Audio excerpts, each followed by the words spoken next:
So hey guys, welcome back to my channel AR anime world. I hope तुम सभी लोग बहुत अच्छे होगे। और आज मैं एक्सप्लेन करने जा रहा हूँ बुक ऑफ एस्पर का एपिसोड 557। और जिन लोगों ने भी पिछला एपिसोड नहीं देखा है तो वो लोग चैनल पे जाके देख सकते हैं। और जिन लोगों ने भी सब्सक्राइब नहीं किया तो प्लीज सब्सक्राइब कर लो। और बिना किसी तरीके इस वीडियो को स्टार्ट करते हैं। तो हम लोगों ने पिछले एपिसोड में देखा था जो डैंकिंग सन था वो सेंट्रल एरिया के उस फ्रीक के बारे में बता रहा था कि वो इस पूरे कंटिनेंट के एरिया में रूल करना चाहता है। फिर जब जूफेन ये सुनता है तो वो कहता है क्या ये पूरा इंटायर एरिया सिर्फ एक एम्पायर में होगा। इस टाइम पर जो जूफेन था वो भी शॉक्ड हो चुका था। और अब जूफेन जान चुका था कि जो सेंट्रल एरिया है वो क्यों इतना ज्यादा स्ट्रॉन्ग है। और वो अकेला एम्पायर होने के साथ जो उसका डेवलपमेंट है वो बहुत ज्यादा ही शार्पर है देन अदर्स कॉन्फ्लिक्टिंग एम्पायर्स। और फैक्ट की बात यह है कि जो वो एम्पायर है वो बहुत ज्यादा ही अमेजिंग है और उसके मुकाबले जो अदर 4 एम्पायर्स हैं वो कुछ भी नहीं है। और एग्जाम्पल के तौर पर हम लोग वेस्टर्न लैंड को ले सकते हैं। वेस्टर्न लैंड के जो एक्साइल्स डबल ड्रैगन्स है ये लोग टफ हैं बट ये लोग सिर्फ कल्टिवेटर्स हैं जिनके पास ना ही तो विजन है और ना ही तो कैलकुलेटिव माइंड है। और फिर जो डैंकिंग सन होता है वो जूफेन को एक लॉन्ग लुक देता है और उसके शोल्डर पर हाथ मारते हुए कहता है, लड़के मैं बता सकता हूँ कि तुम एक एम्बिशियस लड़के हो और तुम में उस ओल्ड फ्रीक के जैसे कुछ अंश हैं। और अपने हीरोज को लीड करो और अपनी जगह को संभालो, अपने क्षेत्र को संभालो। पर तुम्हारे लिए यही बेहतर होगा कि तुम जल्दी करो और बहुत ज्यादा स्ट्रांग बनो। जो सेंट्रल एरिया है वो आगे बढ़ रहा है पर उसे यहाँ तक पहुँचने में अभी भी कुछ समय लगेगा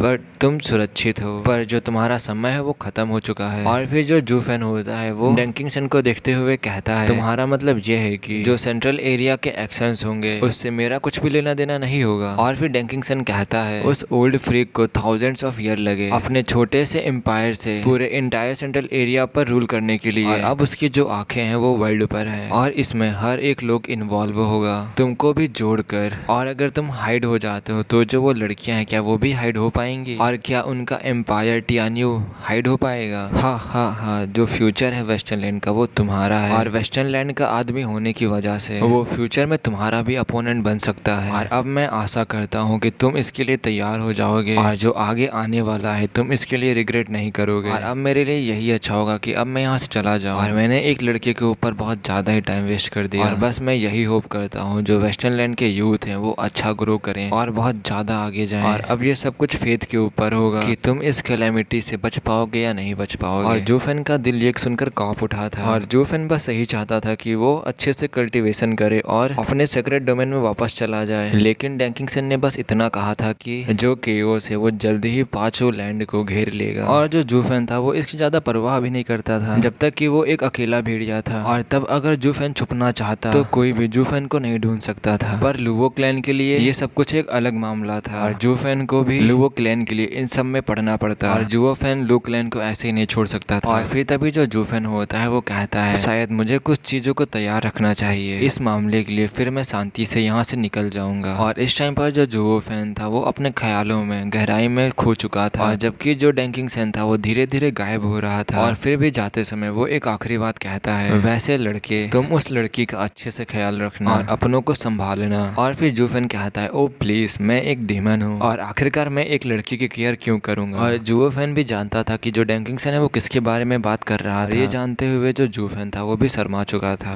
हाँ लड़के, आखिरकार इससे डिमोनिक और राइटियस से क्या ही मतलब है, तुम सिर्फ एक आदमी हो, बेहतर है कि बाद में पछताने के लिए जिंदा ना रहो। और ये कहकर जो डैंकिंग सन था वो गायब हो चुका था। और जूफेन भी अपनी आंखों को घुमाता है क्योंकि जूफेन के पास भी चिंता करने के लिए और भी सारी चीजें थी। और जूफेन कहता है डबल ड्रैगन गैदरिंग के पास फिर से मिलना मुश्किल होगा और यही मेरा पाथ है। वैसे ही जूफेन अपनी आंखों को बंद कर लेता है और फिर हमें 3 दिनों बाद का सीन दिखाया जाता है। जो जूफेन था वो अपने रूम पर बैठकर कल्टीवेशन कर रहा था और जो उसकी चोटें लगी थी वो आधे से ज्यादा हील हो चुकी थी। और ये लगभग उसी समय का टाइम था जब सेक्ट की टीमें जा रही थी और जो डीमन सोल सेक्ट और सुआइड गॉड सेक्ट था वो जूफेन को गुड बाय कहने के लिए आए थे और जूफेन की रिकवरी के लिए उसको बेस्ट ऑफ लक कहते हैं। जूफेन भी उन्हें देखकर स्माइल करता है और जो जूफेन होता है कहता है, देखने से इनको ऐसा लगता है कि अब हम लोग एक रिश्तेदार जैसे बन चुके हैं, मतलब सेक्ट के रूप में एक दूसरे के फ्रेंड्स के जैसे बन चुके हैं। और अब ये गुइलैंग और अन्य लोगों के ऊपर निर्भर करता है कि वो लोग अपने अलायंस को कितना चेरिश कर पाएंगे, कितना संभाल पाएंगे। और अब जूफेन आराम से लुवो क्लैन में वापस जा पाएगा। और तभी कोई कहता है, जूफेन मैं और सोंगर वापस जा रहे हैं टियान्यू, आप कब जाएंगे। और फिर तभी जो जूफेन होता है वो अपना दरवाजा खोलता है और पाता है कि वो ये सब कुछ सोंगर बोल रही थी। और फिर तभी जो जूफेन होता है वो कहता है, मुझे अपनी चोट को ठीक करने में और आराम से जाने में लगभग 10 दिन लगेंगे। और फिर तभी जो योंगनिंग होती है वो जूफेन से पूछती है, तुम्हें तुम्हें आराम से जाना है, आखिरकार कौन ही तुम्हारे पीछे पड़ा है। और फिर जूफन स्माइल करते हुए कहता है, मुझे नहीं पता क्योंकि मेरे बहुत सारे दुश्मन हैं और पछताने से अच्छा है कि सुरक्षित रहें। और फिर जो वो दोनों लड़कियां होती हैं वो भी समझ जाती हैं कि जूफन ऐसा क्यों कर रहा है, क्योंकि इस टाइम पर जो जूफन है उसकी बहुत ज्यादा चोट लगी है और इस चीज से जो उसके अपोनेंट्स है वो इसका फायदा उठा सकते हैं। और फिर तभी जो दोनों लड़कियां होती हैं वो स्माइल करते हुए कहती हैं, तो फिर हम लोग जा रहे हैं। और जूफन को थोड़ा सा ऑड लगता है और फिर जूफन कहता है, क्या तुम दोनों लड़कियां अकेले टियानी वापस जाने से नहीं डरती और तुम लोग यहाँ कुछ दिन रुक सकती हो और फिर हम लोग साथ साथ चलेंगे। और जब जॉगनिंग सुनती है तो वो कहती है, क्या रियली में? और फिर जो शोंगर होती है वो स्माइल करते हुए कहती है, नहीं सब ठीक है और हम लोग सिस्टर चुकिंचन के साथ वापस जाएंगे। और उनके साथ वापस जाते हुए और उनसे बहुत सारी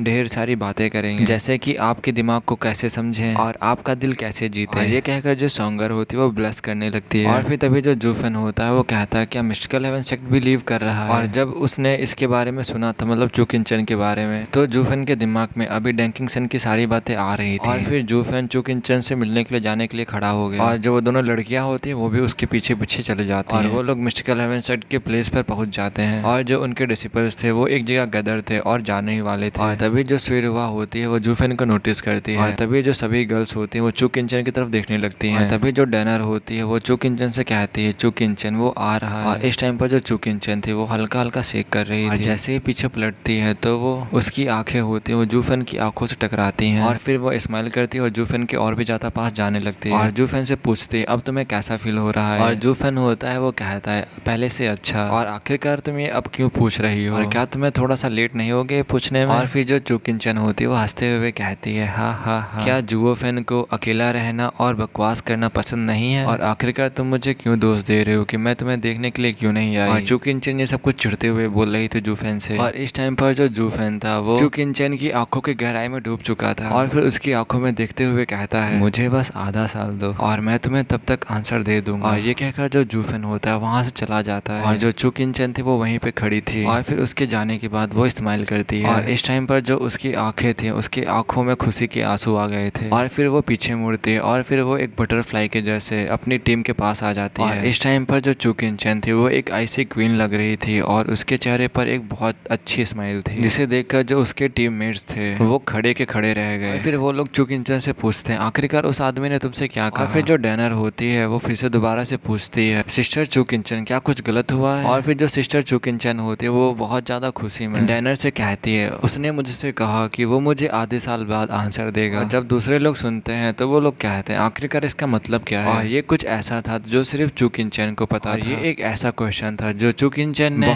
बहुत टाइम पहले जूफेन से पूछा था। ऐसे चुकिंचन ने कब पूछा था ये क्वेश्चन, कोई बता सकता है? और फिर तभी हमें जुआन सुइयो की तरफ दिखाया जाता है। जब वो सिस्टर चुकिंचन की गोल्ड आइज को देखता है तो वो अपने फिस्ट को बंद कर लेता है बहुत ज्यादा गुस्से में और वो कहता है, आधा साल बाद, क्या ऐसा है? चलो बढ़िया है। और फिर हमें 10 दिन बाद जूफेन को दिखाया जाता है जो कि अपने दरवाजे को 10 दिन के बाद खोलता है ताजी हवा को लेने के लिए। और अब वो एक अच्छे मूड में था क्योंकि जो उसके चोटें थे वो ठीक हो चुके थे और बाहर उसका टीम उसका इंतजार कर रहे थे और वो लोग बहुत पहले से इंतजार कर रहे थे कि जूफेन जल्दी से ठीक हो और वापस घर जाए। इन दिनों जो दूसरे सेक्ट थे वो इन्हें छोड़कर जा चुके थे और जो डीमन स्कीमिंग सेक्ट था वो सबसे आखिर में आया था और सबसे आखिर में जा रहा था। बट इस टाइम पर जो इनका मूड था वो पूरा ही डिफरेंट था पहले से। जब ये पहले आए थे तो वो थोड़ा परेशान थे बट अब वो खुश हैं। और फिर फिंडियन उनसे कहता, जूफेन बस हम ही लोग बचे और क्या हमें चलना चाहिए? और मैं पहले से ही सेक्ट में जेट स्लिप भेज चुका हूँ और मैंने उनसे कहा है कि हम लोग 2 मंथ्स में वापस पहुंच जाएंगे, बट मुझे अभी भी उन्हें खुशखबरी देनी है। और फिर जो जूफेन होता है वो भी उसके स्माइल को नोटिस करता है और कहता है, सही में जो तुम कर रहे हो उनसे वो लोग चिंता में बीमार हो जाएंगे। और फिर फिंडियन हंसते हुए कहता है, हाँ हाँ हाँ, इससे चीजें और भी ज्यादा मजेदार होंगी। और जब हम लोग अपनी जान यहाँ पर जोखिम में डाल रहे थे और वो लोग क्या कर रहे थे, वो लोग बस आराम से न्यूज का इंतजार कर रहे थे और उन्हें क्या लगता है कि ये सब कुछ बहुत ज्यादा आसान है। और फिर जो फिंडियन होता है दोबारा से जूफेन से कहता है, वैसे भी तुम जाने वाले हो और तुम्हें इस मौके का इस्तेमाल करना चाहिए उन दोनों बूढ़े फ्रीक से बदला लेने के लिए जब तक तुम कर सकते हो। और इसके अलावा जब हम लोग उन्हें एक बार अच्छी खबर दे देंगे तो फिर उनकी जितनी भी परेशानी होगी वो सभी चली जाएगी, है ना जूफेन? जब ये बात सभी लोग सुनते हैं तो सभी लोग वहाँ पर हंसने लगते हैं। और फिर तभी जो जूफेन होता है वो भी अपने कंधों को ऊंचा करते हुए कहता है, ठीक है, वैसे भी मैं यहाँ से जा रहा हूँ, इसीलिए जो ये बोझ है मैं उसे अपने ऊपर ले लूंगा और इससे तुम लोग मेरा एक प्रैंक समझना। और फिर तभी जो फिंडियन होता है वो कहता है, वंडरफुल, यही तो हमारा ग्रेट स्टीवर्ट जूफेन है। और सभी लोगों को पता था जो जूफेन है वो यहाँ से चला जाएगा। और फिर तभी कोई कहता है जूफेन जूफेन से, जूफेन क्या तुम डीमन स्कीमिंग सेक्ट को छोड़ रहे हो? और ये एक लड़की ने कहा था। जब जूफेन मुड़ता है तो वो देखता है कि ये योंगनिंग ने कहा था। और फिर जो योंगनिंग होती है वो कहती है, और आखिरकार तुम कहाँ जा रहे हो? और तुम्हारे लिए बेहतर यही होगा कि तुम हमें एक क्लियर स्पॉट बताओ कि तुम कहाँ रहोगे या फिर तुम कहाँ जाओगे, नहीं तो हम तुम्हें ढूंढ नहीं पाएंगे। और फिर जो जूफेन होता है वो भी सॉफ्ट आइज के साथ कहता है, तुम्हें मुझे देखने की कोई भी जरूरत नहीं है, और जैसे ही मैं डीमन स्कीमिंग सेक्ट को रिपोर्ट दे दूंगा तो वैसे ही मैं अपने होम टियान्यू वापस आ जाऊंगा। और जब ये बात लड़कियां सुनती है जूफेन से तो वो भी खुश हो जाती हैं। और फिर तभी जो जूफेन होता है वो भी कहता है, ऑफ कोर्स, वैसे तुम्हें क्यों लगा कि मैंने तुम्हें इंतजार करने के लिए कहा था? और मिस्टिकल हेवन सेक्ट को भूल जाओ और हमारे साथ आओ, और एक बार जब मैं सेक्ट में काम खत्म कर लूंगा तो तब हम साथ में घर जाएंगे ताकि तुम्हें कोई भी रास्ते में परेशानी ना हो। और ये सुनकर जो वो लड़कियां थी वो भी खुश हो जाती हैं। अब जो जूफेन होगा उनके साथ घर जाएगा वापस लू क्लैन, और अब इन लड़कियों को ज्यादा सफर करना नहीं पड़ेगा बस अकेले से कड़वेपन के साथ जो वो अब तक सहती आ रही थी। पर जो चू किनचैन थी वो इनके साथ नहीं आ रही थी, इसकी वजह से जो वो लड़कियां थी वो थोड़ी सी उदास हो चुकी थी। और उससे अच्छा जूफेन को कोई भी नहीं जानता है। वो भले ही लो में एक दूसरे के राइवल्स हो, बट उसका जूफेन के पास ना होना तो उन्हें लगा कि ये एक बहुत बड़ा लॉस होगा उसका। और तभी जो जूफेन होता है वो कहता है, अब चलो चलते हैं। और फिर जो सभी लोग होते हैं वो चलने लगते हैं, बट जो सोंगर थी वो रुक जाती है और उसकी आंखें इस टाइम पर काली हो चुकी थी क्योंकि उनमें तारों वाला आसमान दिखाई दे रहा था। और उसका दिल बहुत जोरों जोरों से धड़कने लगा था और वो सांस लेने के लिए हाफ रही थी। और तभी जो योंगनिंग होती है उसे चिंता में देखते हुए कहती है, सोंगर आखिरकार तुम्हें क्या हुआ?